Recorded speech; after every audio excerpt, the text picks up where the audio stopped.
Hi, Chris. Hello, how are you doing, Nick? I'm doing great. How are you? I'm having a good day. Having a very good day. Preparing for a storm. There's a storm about to come through, so we've been clearing all the loose things out of the garden. Right. Okay. Well, I hope it's not going to be too bad. Well, good afternoon to you, Chris. My name is Nicolette. I am the creator for the podcast titled You're Worthless. Read that again. The juxtaposition of your very soul. First off, thank you very much for saying yes to be interviewed today. I think we tried scheduling it a few months beforehand, but life happened. Life Well, but we're happens. Life happens. It does yeah. indeed. Yes. And now we're here. So yay. And anyway, time is an illusion. So um Deep. Straight away we get into the deep stuff. I like it. yes.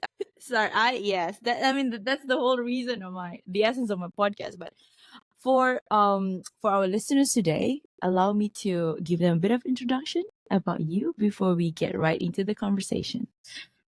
So, hello everyone. We have Chris Fenning here. Chris makes it easier for us to communicate at work. His simple methods help experts talk to non-experts, teams talk to executives, and much more. Chris's practical methods are used in organizations like Google and NATO, and have appeared in the Harvard Business Review. He is also the author of multiple award-winning books that have been translated into 15 languages. Wow. He's here to teach us about the practical ways to be clear, concise, and especially how technical professionals can communicate better with business stakeholders. Whew. Okay, communicator. So, Chris, before we go into the deep stuff, so can you share with us what was it like growing up as Christopher Fenning? Wow, there's a very broad question. How can I give a clear, nutshell-like answer? Um, it was a little complicated, which I think most childhoods are. Mhm. I didn't have the one family, one location for 18 years, and then I left home. By the time I'd left home, I'd been to two different boarding schools. I'd lived in two different parts of the country. My parents had split up. I'd lived with my grandparents, and after sort of being away from family at boarding school, I didn't have a close network of friends at home. So during the Right. holidays, it wasn't play with your friends because I didn't know the people in the areas that I lived. So I started working at a fairly early age. From the age of about 13, I was either at school or I was working. And Mm-hmm. that sort of set the tone for the next 6 years. It was work and school and work and school. And then I discovered that there was fun to be had as well. And Mm-hmm. after leaving school, went to university and enjoyed having a slightly more stable group of friends and connections that came with sort of not jumping about all over the country all the time. Well, when you said that, you started working early at age 13, and I guess is it wrong for me to say to sort of like I would say assume, I know it's too early to say that, but then because of your exposure to I don't know, just people in general, that's actually one of the building blocks of what you do now at this very day. Could you say that? Because That's for an me, interesting question. yeah. Great, please go on. Go on. Yeah, because for me, I've also, since I was a kid, my dad has always asked me to, I well, I come from quite a normal background, so family not well off, but dad has always said, okay, education is key to changing your life, so it's study, study, study, and then you got to earn your, your own for you to buy or whatever thing that you want. Yeah. So I jumped into the corporate world when I was 19, and everybody else was still in, I don't know, doing their foundation and undergraduate. So I was working at the same time, part-time study. So I would say that allowed me to be open in terms of the people that I'm talking to. Also, it's all I would say formidable years to get to where I am now. I'm still learning. Like I even doing this, if we're interviewing people, it takes a lot. It takes It does. We yeah. never stop learning. So anyone who thinks, Yes. okay, I've left school, I've left university, I'm done with learning, Correct. you're going to have some hard lessons through life Yes. because Yes. it's like when you get a new fridge, you have to learn what the settings are for it, or a new TV, you have to learn a new remote. There's small things all the time, but our Exactly. careers and our lives never stand still. If we think I've got a job, I've got a skill set, and I don't develop, you're Yeah. going to be out of date and obsolete very, very soon. Yeah. Yeah. And I don't know what was it for you? Like, how did you find that knack of talking? How what was it like? Well, Yeah. I never had a problem talking. I think everyone who's known me since I was able to start talking would say I've never had a problem talking and usually do it too much. Same, same. I've Yeah, and there's a big difference between talking a lot and communicating well. So a Yes, few yes, moments ago, yes. you asked what did my job have? What kind of Yes, impact did my job have? that's And right. the job combined with living with my grandparents, those two things Mm-hmm. happened at the same time. Working early and living with my grandparents exposed me to different generations, different groups of people that I suppose most teenagers don't get a lot of exposure to. There Yeah, were I worked in a children's theme park and a pub. So I had people who were drinking as adults, and I had people with young that's kids who two needed to sides of find the a toilet. spectrum. Yeah. Yeah, very different groups. And then I had the church groups with my grandparents, where they Mm. would do things like there's a program called Meals on Wheels, where meals Ah, are cooked and delivered to the elderly or people who can't get out of their home. So hot food right. is delivered a couple of times a week. So I Mm-hmm. would go with the drivers and be the delivery boy, or I'd be in the kitchen helping to cook, or I'd be serving at the monthly lunches where people would come in and we'd serve at tables. So I Mm-hmm. got a lot of exposure to a generation that was two generations removed, hundreds of people who were much older than me, and Yeah. must have absorbed some of the wisdom there. I was certainly taught respect through that, Yeah. and that respect helped me communicate with adults when I Mm-hmm. was still a child, 14 years old, working in a children's type theme park, giving Yeah. answering questions for adults. There's a very different style of communication. I think Mm-hmm. being with my grandparents in that older generation, I learned the respect to be able to talk to other adults without seeming like a child. That's right. Yes. I love that. And also it's about being adaptable, right? I think the key word Oh, there. yes. Yes, Yeah, yes. that is the And you, key. That is the yeah. key. Adaptability. All of that, everything that happened in my childhood, all of that odd communication, unusual communication situations Mm-hmm. helped me be adaptable and learn when to stop talking. Mostly. It took me quite a few years to really get a grip on that. Tone down. I, You'd have to ask my wife as to whether I actually have a grip on it now. Did it? But I was able to adapt to different levels of respect, speaking to different age groups, speaking to different levels of authority. Mm-hmm. And you asked, what does that mean for my work now?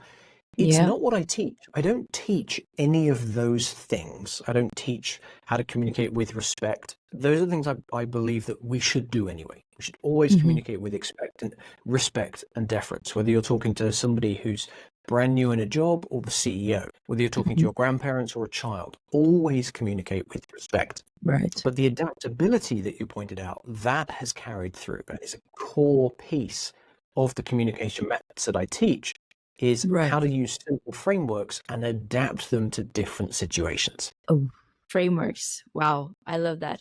I'm from the project management background, so frameworks is something that I'm very familiar with.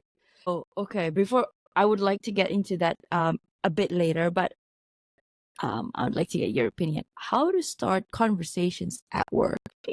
Yes. Could you be more specific? Because I'll answer the question with a little So, more framing for that. Because yes. communication at work is situation dependent. So Mm-hmm. what Context situation would dependent. you Yeah. like? Yeah. What situation would you like me to answer that for? Okay. So say you have a project that it's not deliverable within the stipulated timeline, but the management says you have to do it either way. How do you deal with that? How do you start that conversation? Well, the Yes. nice thing about answering this, nice might not be the right word. The interesting thing about answering this is I've been in that situation prior to doing what I do now, I was a project manager, a program manager, and a director of a PMO, project management office. Yes, And PMO. our lives basically involve people saying, do this impossible task in this impossible time frame and don't give us any excuses. Yes. So, to answer the specific question, how would I go about approaching that? Well, the conversation starts. There's a couple of frameworks. You need to frame up the conversation. Say, hi, boss, I want to talk to you about this project. And then you're either asking for advice or you're saying, I need to let you know what I think. So you're giving a clear intent so they know what to do with the information. And then a key message that sets up the conversation. So I want to talk to you about this project. I have some concerns about it. I'm looking for your advice. I don't think we can deliver it on time. Now let me explain why I think that. So you've set up that conversation with, there were three things in that one framework I just used. There was context, intent, and a key message. That was the topic. What is the other person going to do with it? And what is the headline? Right. Then I would go on and I would summarize my concerns, but I would summarize it using a three-part process: goal, problem, and solution. I say, I know that our goal is to deliver this program by a certain date. The problem I see is we don't have the resources, or this is complex, or we've done something similar before and we've never been able to meet these timelines. What I proposed we do about it, now I'm talking about the solution, what I propose we do about it is look to see whether we can increase the budget, change the timelines, change the scope. Then I can say, I have some ideas for a solution, and I want to talk to you about what those are. So I've set up the conversation. I've told the other person we're going to talk about this. And then I've summarized everything in 3 or 4 lines using goal, problem, and solution. And when I do that, it shows my boss that I understand what we're trying to achieve. Hey, there's this goal. We want to achieve it. That's the good thing. Yeah. I'm letting you know that there's something that's standing between us and achieving that goal. This is the problem. And then I'm talking about the solution. Let's talk about what the solution is and how we can make this work. I mean, that is, if not the approach that I always take, but sometimes it's not always acceptable, right, to our bosses. So say you are presented with that kind of framework in solutioning by your team members, and you are not agreeable to it. Well, how would you respond, and how can your team member persuade you that, this is I'm giving you the full autonomy, please? Yes. Okay. It's always situational dependent. So there isn't one answer to that situation. But what we can do is we can look at some examples. So if someone has come to me and they've used goal, problem, solution to summarize the situation, first of all, I have to check, have they said the goal in a way that I understand and agree to? And if they've said, our goal is to deliver this part of a project, I might say, well, actually, our goal is to deliver this bigger thing of which your project is part of. So I may adjust the goal to provide extra perspective. Or I might go, yep, okay, I understand the goal and we're on the same page. And they say, the problem is we don't have enough time to do it. Well, I could then explore, well, why don't we have enough? So I can begin to ask questions. Say, well, you say we don't have enough time. Can you help me understand why? What is the evidence? What have you done to calculate? Thinking project management approaches, have you done your critical path? Have we done a resource allocation? Maybe there's something we can do about it, which means we're then moving into the solution part. So as the manager, I would clarify that I understood and agreed with each part of their message. And then I would explore the options for what to do about it. There are very few occasions where it's impossible to change something. And in the scenario where the team has come to me and said, we cannot do this thing, my job as a manager is to solve that problem for or with them. And so I have to go to my leadership and present that message and say, our goal is to do this. The problem is this. The solution is I need more time, more money, more whatever, reduced scope. And so I'm using the same framework and using my position as a leader of that team to shield them, and to help solve that problem. So I turn around and use that with my leadership. Perfect. So this became a PMO slash communication 101 episode. I love it. So Chris, are you going to use the same framework when you're summarizing something? So say, okay, again, another question. Say I'm about to go into, say, for example, you're a coach, you're my coach. So I'm about to go, okay, Chris, I have this idea. Then I want to take it to Dragon's Den. How do I summarize it? Oh, you could do the same thing. You could use. There are lots of ways to present an idea. So I'm going to start with a caveat. Okay. When you're on a stage speaking and presenting, often you want to start with a hook, something that grabs the audience, gets their attention. Just like if someone's scrolling through social media, the first few seconds of a video or something needs to grab your attention. And then you need to explain the topic. So assume that you've got your stage speaking stuff and you're very comfortable with that. Selling your idea on Dragon's Den or Shark Tank for anyone listening in the US, goal, problem, solution is a great structure because it's simple, short, and understandable. Hey, dragons, there are mums pushing pushchairs and dads, mums and dads, but I'm saying mums because there was a particular product I have in mind. But parents pushing pushchairs with young children in the winter. Their goal is to keep their hands warm and be able to wipe the noses of their kids while they're pushing them around in the pushchair. The problem is parents have to keep taking gloves on and off, and the hassle of that means they don't wear gloves and their hands get cold. As a solution, I've designed something called mummy mitts, which are gloves that attach to the handlebars of the pushchair, and you can just slip your hands in and out of them. You don't have to worry about dropping your gloves or anything else. And that's goal, problem, solution. And it's a real product, and it got a ton of investment, and it's now available for sale all around the world. And it was that: state the goal. What is the end user, the customer? What are they trying to achieve? What is the problem that is stopping them from achieving it or making it difficult for them to achieve? And then your solution is how that problem is overcome so they can achieve that goal. And you can start with it in 3 lines to tell that whole story, and then you can expand on each part as much as you need to. Wow.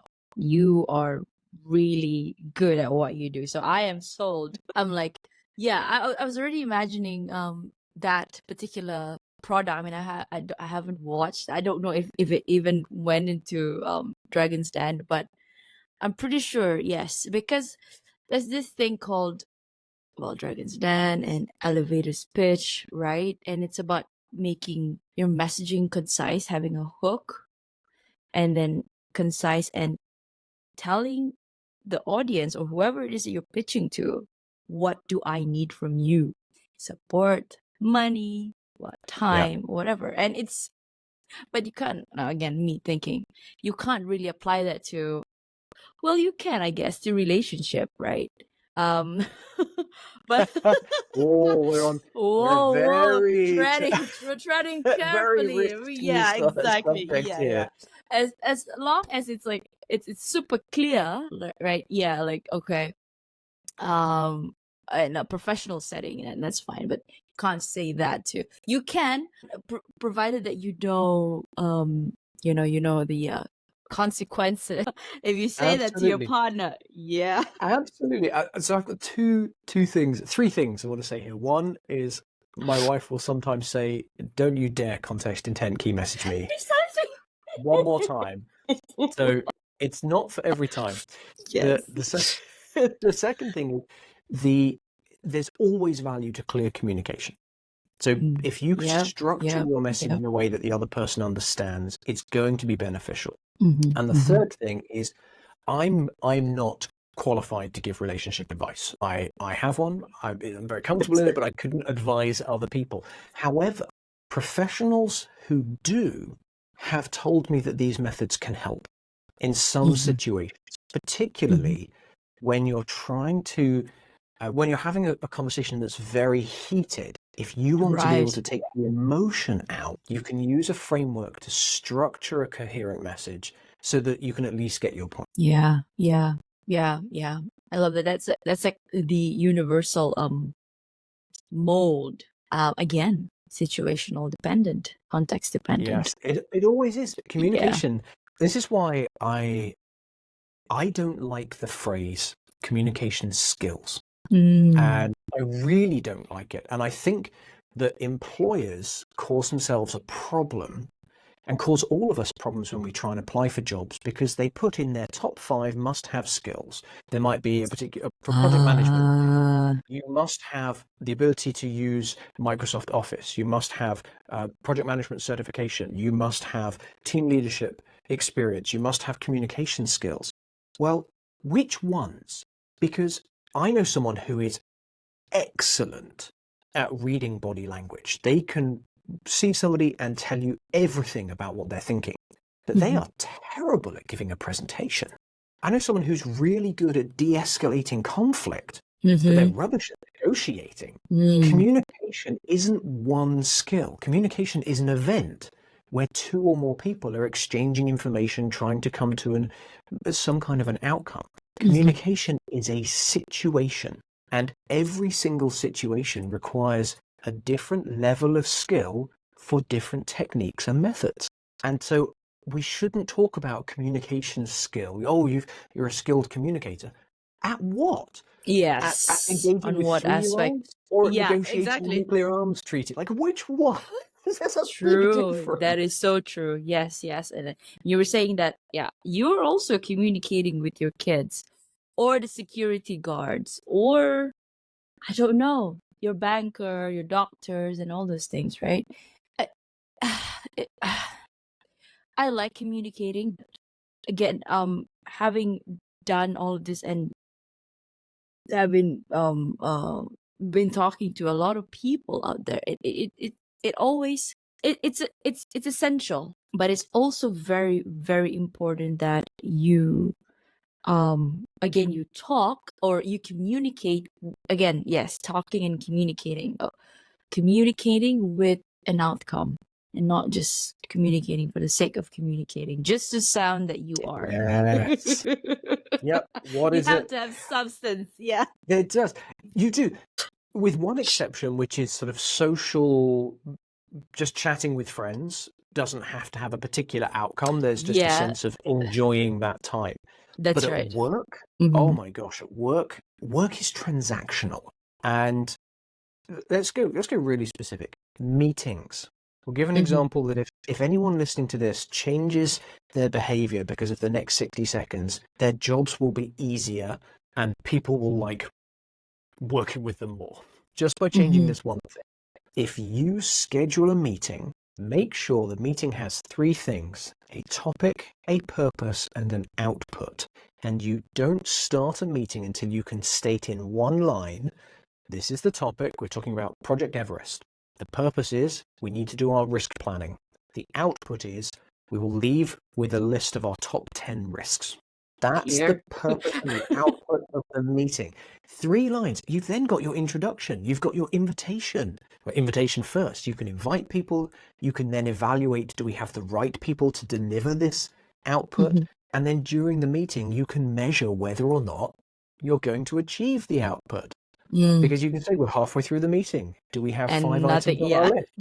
Do we have at least 2 risk or 3 risk stated? Exactly. So you're talking about outcomes and outputs. When we get specific for meetings at work, have a clearly defined output, which is something that can be written down or printed out, and that will make all your meetings much more effective. And the key, and another one we could add is to have what do you call that? Plank meeting, so it's faster.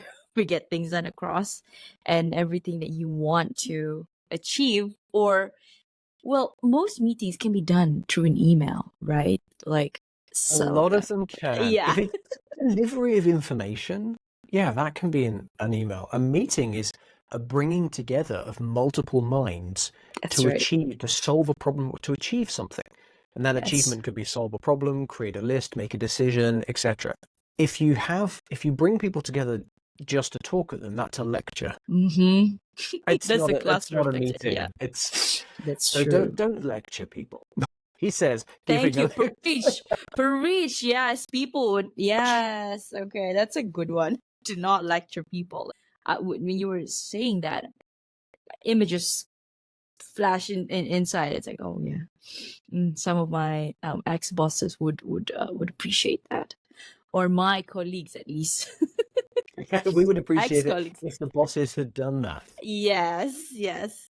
So yes, Chris, thank you so much for all your wisdom, your golden nuggets. These are all very, very crucial in how we navigate our professional and business lives.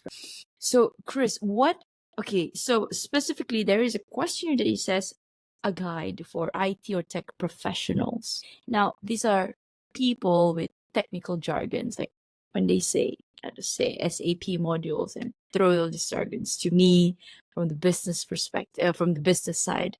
What is that secret of bridging the gap between the two? I'm smiling because I love this topic. This is, I would get up at 3 o'clock in the morning every day to help solve this problem. In fact, that's what I spend my time doing. Wow. Bridging Okay. that IT to business or business to IT goes Yes. both ways. Bridging Yep. that expert to non-expert divide. Mm. And it's complicated in that it takes time to build up the ability to do it. Now, I teach a couple of programs for this, and it's a multi-day course to teach everything, usually spread out over a long period of time so that people have time to practice all of the different elements. So with that as the context for, it's hard to give a simple answer to this. There are a couple of things that the technical people can do, but also you can do to get the information you need from those technical people. So it starts with perspective. If I'm a developer, yes, and I want to talk about my problem, there's a problem with the XYZ system. I know what that system is. I know what the problem is. I know why I want to solve it. You don't. To be able to make a connection with you and for you to care about my problems, oh yes, yeah, I need to be able to make it relevant and relatable for you. And I can only do that if I start thinking about your perspective. Do you care about my engineering technical system? No. Do you care about the impact to the business, to the project, to the customer? Yes.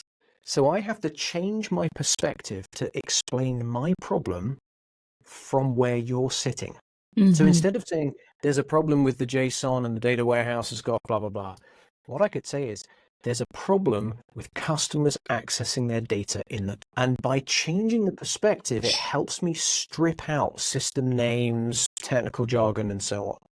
And that is, if that was all people did and just communicated from the perspective of the audience, communication would be clearer.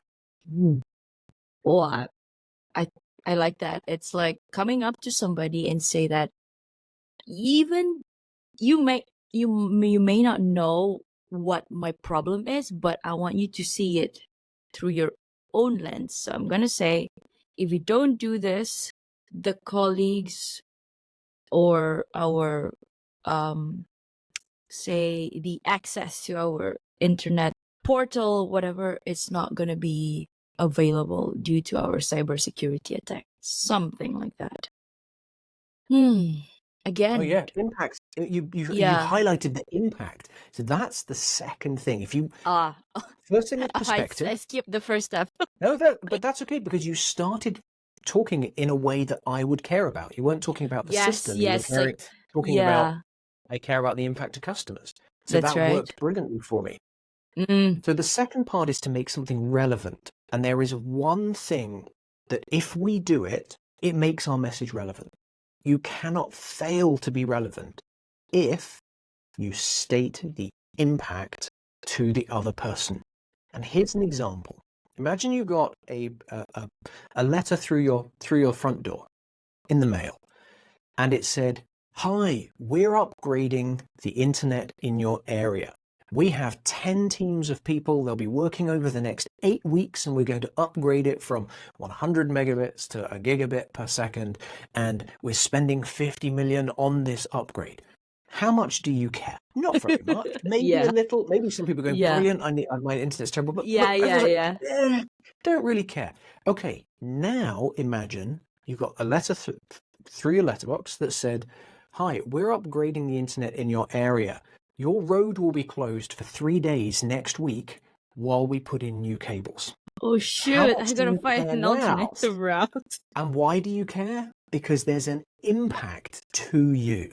And who cares whether there's 10 teams doing it and we're spending 50 million? Yeah. I care that I can't access my house for 3 days. That's the Exactly. problem. Hmm. Impact. And it's not impact to the company. It's not that we're spending 50 million. That's the impact to me, the internet company. It's Yeah. the impact to you. You can't get your car off your driveway or you can't get into your parking lot. Yeah. So, perspective of the other person, and how does your message impact them? There's a ton more. But if you can do those two things, oh my gosh, the clarity and the focus, you'll get a clear message and other people will pay attention and understand why it's important. I am just recalling back all the arguments I had because of not knowing this tips or skills. Like I've only started realizing this earlier, I don't know, this year, that I had to sit with myself and just again to be able to, because I am excuse me, I am opening up my own practice, therapy and coaching. Therefore it is something that, and in that, the module itself says that you need to be able to explore and to, because you're going into the some sort of a I wouldn't say, I don't want to say regression, but things that you need help with, so backward, right, regression or whatever. So it's like asking again the right questions and also navigating it, not in a way to pry, but to get into an outcome. And of course it is not the same because it's a totally different approach, but still it is the glue in, I would say, in everything.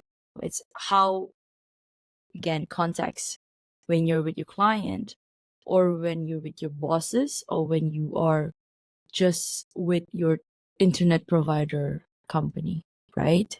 I may have jumped off tangent a little bit, but that's just me trying to pull it all together, like, yeah. And This is relevant in every. This is the thing that's relevant across all communication. If I yeah, communicate from my perspective about me, yeah, people will care less about that. yes, If I yes, communicate from their perspective about them, the impact to them, they will care more. It's yeah, not a universal way to make people care. But if you don't do it, it'll be an awful lot harder. yeah, And this happens at work. The example at work is two people, could be in the same team, could be in different teams, arguing about whether they should or shouldn't do something. And they're both arguing about it from their perspective. As soon as one of them switches and starts arguing from, like, on behalf of the other person, well, suddenly they're both on the same side of the fence, yeah, yeah. trying to convince them there. We need to upgrade this system. Why? Because my job is hard and I'm wasting time, spending time that should be automated and all the blah, blah, blah, blah. And I. My boss doesn't care about Ooh, that. I like that. Instead, I like that. it's terrible. It's not Yes, the right again. way to do it. Instead, it's, okay, I know I have this problem, but boss, we as a team, we're back to goal, problem, solution. Our goal is to be efficient as a team. The problem is our software means we have to fully manually do every report every week. And we as a team are spending 10 hours a week on reporting. As a solution, can we automate it so that you get 10 hours 10 hours a week of team time back to do something else? We can do other projects. We can have fewer contractors. We can reduce the budget, deliver stuff faster. So suddenly now I'm ticking all those boxes that the boss cares about. Yeah. because I'm explaining my need is I don't want to do manual reports for 10 hours a week. Their need is to maximize the efficiency of the resources. That's right. So make the case from their perspective. What is the impact to them? What is the impact on the effort and the outcomes? And now we're getting down into some of the real meat of how to present any topic in a way that anybody understands. And that's by converting it into the universal language of effort and outcomes. Can you share that with us? Oh, I don't know. What's it worth? Some a summarized version, at least, Chris. Absolutely. Absolutely. So a little while ago, you mentioned jargon being a problem. Yeah. So I'm going to go on a tangent. I'm going to come back and I will explain what efforts and outcomes are. I'm going Okay. to start by saying jargon is often labeled as a problem. I don't believe it's a problem. I think jargon is epic. It's brilliant. It's necessary for us to do our jobs efficiently. Two accountants talking to each other, they use the expert language from their job Yes. so they can communicate quickly and efficiently and effectively. That's To right. anybody That's else, right. it's jargon. Yeah, jargon is only jargon That's a good one. Yeah. when you're talking to a non-expert. So jargon Yes. is excellent. Without it, we'd all be slower at our jobs. Yeah, that's true. The key is not using your expert language when you talk to a non-expert. So instead, you use simple language. Instead of saying the XYZ system, instead of saying like the JSON connected to the data warehouse with the API layers, you'd say the sales system. Like you'd name what the other people call it. But then when you come to pitching an idea or making an argument or making a case for something, you can't use detailed expert language from your expertise because the other people usually won't understand it. So instead, you use effort and outcomes. If we want to achieve this goal, I think we can do it if we spend this much effort. And if we spend this much effort, we will get these outcomes. And there are actually a finite number of categories in each one. So in my comms training, this is the only time I give people actual words to say, because every situation is different. Your job is different from mine. You get 100 project managers together. They're all working on different projects, different organizations, different situations. Everything is different. But in this case, effort is time, money, resources, physical energy, and mental energy.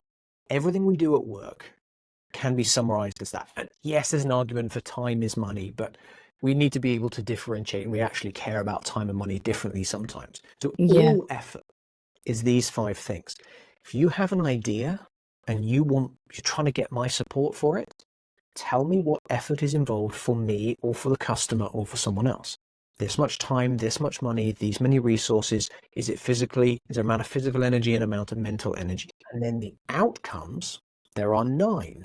I've got to see if I can remember all 9 now. So we've got financial outcomes, speed outcomes, efficiency outcomes, safety, compliance, quality, satisfaction, reputation, and engagement. Everything a company does fits into those 9 outcome categories. Not all of them all the time. Sometimes there's just a financial outcome. More money, more cost, less money, less cost. Speed outcomes, faster or slower. Quality outcomes, better quality experience, lower quality.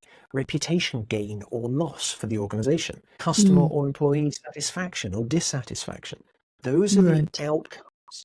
And you can pitch your idea in terms of outcomes and effort without ever talking about how your idea works. Wow. That just unlocked something. Like, I'm going to apply that. Is that trademark to you? Use it. I'm currently writing the book on it, and the working title is Relevant, Relatable, Jargon Free. Nice. Effort and outcomes are part of it. This is what I teach. I spend time in companies teaching this, and there's a framework and a decision tree. So you can literally translate something from an incredibly technical topic into a pitch or a presentation that doesn't mention technology even once. At all. Doesn't mention it at all. I was in South Africa. Please go ahead. No, yeah, sorry. I know. I love that because I could even use that as my marketing pitch. Effort and outcome, and like how am I gonna vision my own therapy? Wow. I mean, It's where can I get applicable. It's those? universally applicable. Exactly. Where can I get those the things that you just mentioned? I mean, it all made sense to me, but just I I didn't have my notebook right now. I was about to write it, but Listen back. Listen back. You'll get them. okay. Yes, Um, yes. Okay. for All anyone four. Yeah. For anyone who wants, though, it, I have a course so that you can buy my online course. You can, of course, come and hire me to teach this one-on-one or within a team or organization. That's what my business is. I teach this stuff. But I'll run through Yeah. them again now slowly so that if anyone else is sharing that idea of, oh, what are they? It's this: effort and outcomes. And the effort is time, money, resources, physical energy, energy, and mental mental energy. energy. I'll give one example to help tie that together. Resources could be, I'll give a couple of examples. Resources could be like wood or metal or widgets. Resources could be people. I don't like that, but companies would say, I have 20 project managers in a team.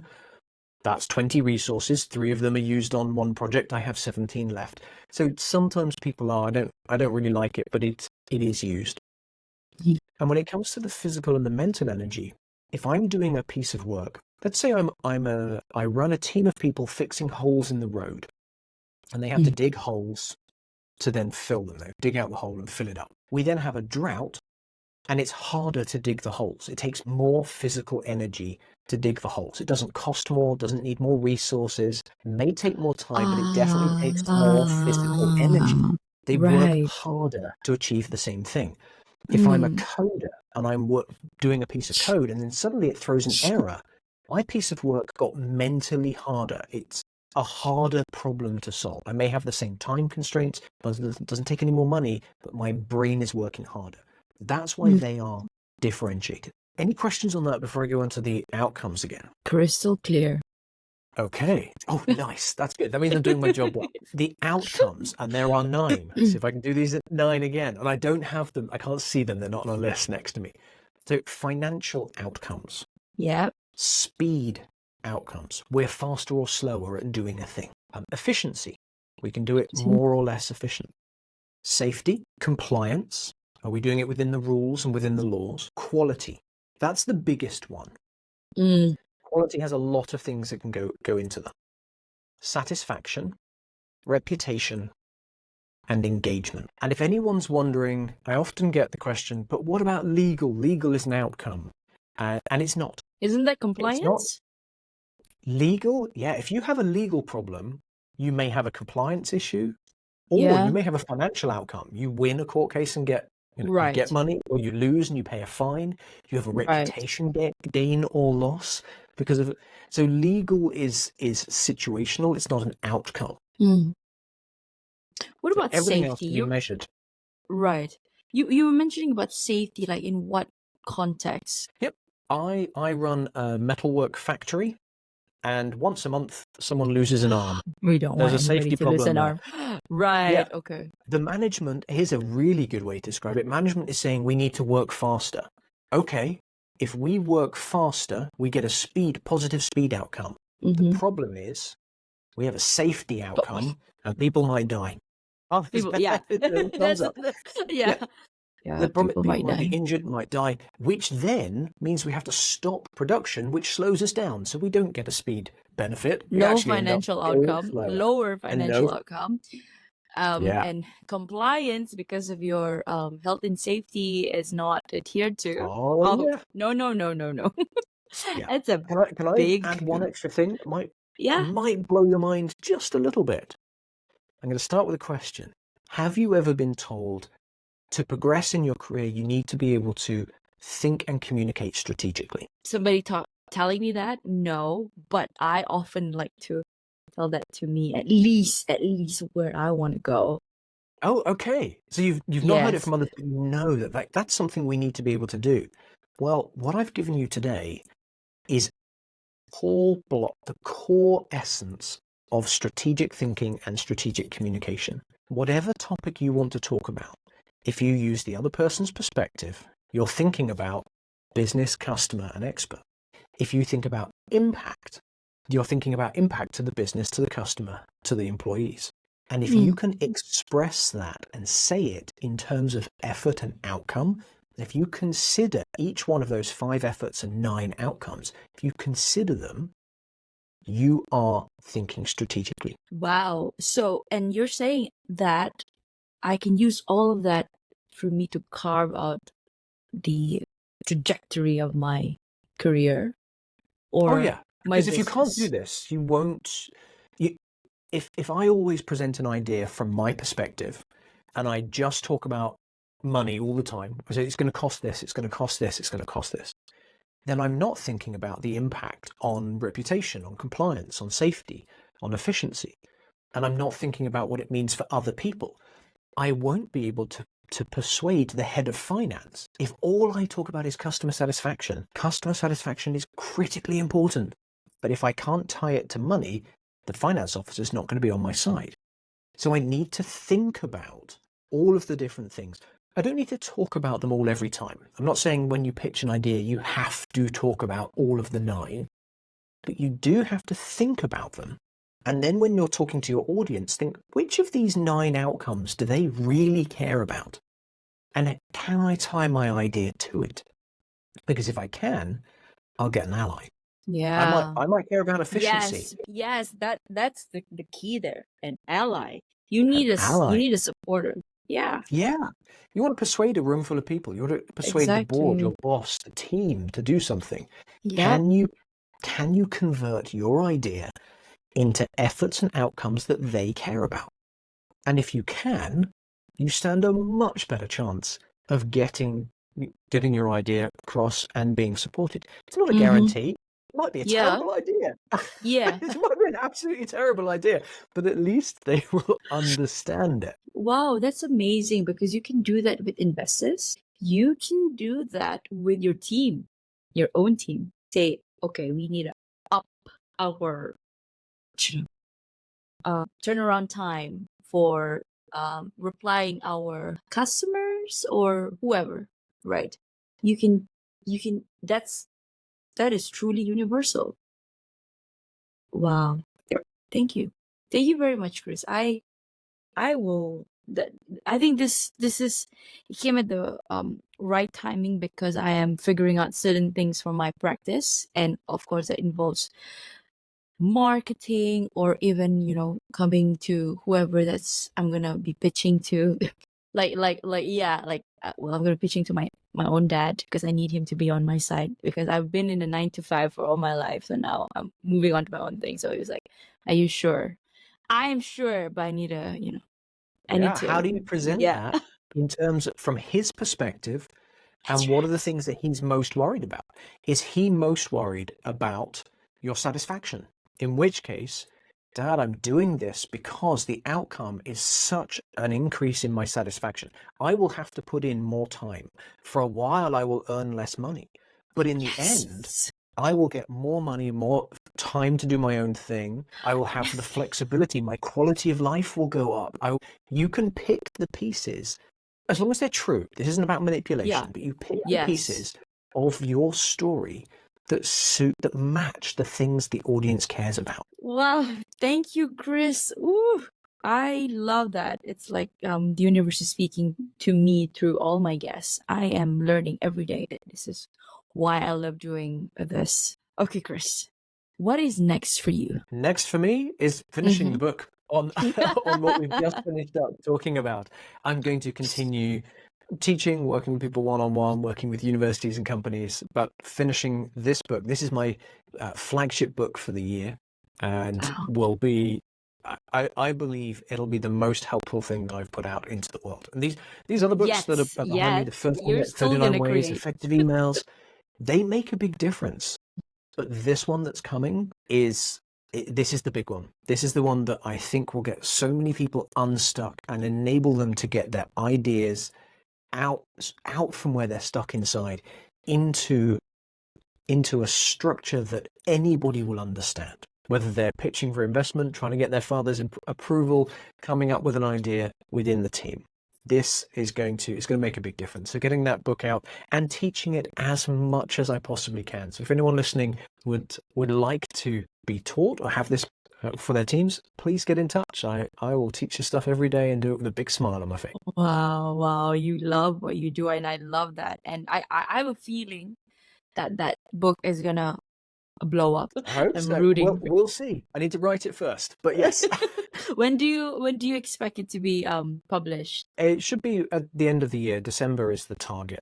There's already a course and a program available for it, but the book itself takes time. But I think the end of the year it'll be out. Okay, perfect. I look forward to that. So, Chris, few more questions. I know I booked you for an hour, but a few more questions. So now we're gonna pivot to a self-worth question because that's the essence of my podcast. So the question for you, Chris, today is: can you share any personal experiences or stories of self-discovery and how it positively or negatively impacted your sense of self-worth? Yes, my biggest self-discovery moment is something that I was unaware of at the time, and it was only hindsight and other people telling me that it happened. When I was 15, I was hit by a car. I was I was a pedestrian. I was hit by a car, and it was my fault, but it was a very bad accident. I nearly died. And at the time, I didn't notice any difference in myself. But the people who were around me pointed at that moment as being the point that I went from being a lazy, coasting through school, not putting effort in, not joining any clubs, not taking advantage of stuff, just being lazy. I went from being lazy to saying yes to every opportunity that came along. And it wasn't a conscious thing. I didn't say, oh, I have a second chance at life, I will go and do this. I just thought I was the same. But everyone who knew me said that I wasn't. That was the moment that I went from taking to just sort of taking and drifting to grasping every opportunity and giving back and volunteering and doing other things as well. So that was a big turning point. Oh, wow. I thank you for being honest and candid. That was something. It probably changed your life. It did. It did. It did. Yeah. I mean, oftentimes there's always this pivotal moment that will steer us, whether we know it knowingly or unknowingly, right? And you're out here, Chris, doing great work. I love that. Well, thank you. Okay, Chris, what is your heart's greatest wish? My heart's greatest wish is that my daughter grows up in a world that she finds a place in. And whatever she does, that she feels happy and belongs. Thank you. Do you have a mantra that you live by? I do. I got this from my dad. And is it a mantra? Yeah, it's a mantra. Don't just talk about doing it. Do it. And this has been transformational. And it's not only helped me, but the people who I share this with. I had a friend who kept saying, I want to be a pilot. I want to be a pilot. I want to be a pilot. I said, well, stop talking about it and go and book a 1-hour flying lesson. Why? So, well, first of all, you want to be a pilot. So take that step. But more importantly, they came back from it and said, oh, I don't want to be a pilot anymore. I didn't enjoy it. It's like, and now you know. Yes. So don't just talk about doing it. Take a step. And then you'll either say, oh, yeah, I definitely want this and I now know how to do it and I'm on that path. Or, oh, no, actually, I don't want to do it. I'll look for something else. So don't talk about doing it. Do it. Just do it. Like, I've always have this thing as well. Like, if I don't do this thing right now, what am I going to feel about it 3 or 5 years from now? I've always been that person that says, you know what, just do it. I mean, if it fails, fine. I'd say I lived that experience. Like, okay, but what if I fly or soar in it, right? Or it could just be a trip. It could be a life-changing trip, right? Yep. People say, I want to go to Paris. I always want to go to Paris. I want to go to Paris. Oh my God, Chris. Yeah, Start putting money aside to go to Paris. Pick a date. Pick a date, Let's- even if it's in 5 years. Pick a date and say, all right, I'm going to put True. this much money in a pot every week to make it happen. It's true. And then either you do it or you go, actually, I don't want to go to Paris anymore, and you stop. Anymore, yeah. I'm gonna use that for something else instead, or go somewhere else. And you just said Paris, and I was supposed to go to Paris this year, but I'm postponing it because of my practice. Oh, so Okay. yes, Priority. but I will. Yeah. Priorities, yeah. But I am still going regardless. This year or Excellent. next Glad year? to hear it. Yeah. Okay, Chris, is there anything that keeps you up at night, or do you sleep well? Oh, I sleep really well. I'm asleep within seconds of my head hitting the pillow. Not because I'm exhausted. I'm just I go to bed. I'm like, okay, it's time to go to bed now, and I'm out. Wow. So, And do you go but- to bed on time? I would like to. My goal is to be in bed lights out before 10 o'clock, because no matter how, and I'm usually sort of 4 out of 5 nights that happens. And one of the reasons it's so important is if I stay up late as a treat, go, I'll have a glass of wine, I'll watch a movie. What I'm actually doing is punishing myself, because my daughter will get up at the same time, regardless of when I go to sleep. So you are I'm gonna get at a less sleep. disadvantage. Yeah. Exactly. The best Yeah. treat would be going to bed at 8 o'clock and getting 10 hours And sleep, then- yeah. would be amazing. Or getting up earlier and do your thing and then wait for it to wake up. Right. Yeah. Could be. And- Yeah. no, I'd rather get more sleep. You'd rather get If more I sleep? don't get 8 hours, I'm just not a very Minimum. nice person. Yeah, Okay. about 7 We- hours yeah. minimum. 8 hours Minimum. is that would be lovely. No. Okay. Wow. Okay, last question. So, if you could create a quote right now for you to leave to the audience listening and the world as your legacy, what would it be? It would be my dad's advice to me. Don't just talk about doing it, and do it. Do it. Beautiful. I guess that beautifully wraps our interview today. Thank This you, has Nicolette. been- It's been great to chat with you today. Yeah, me too.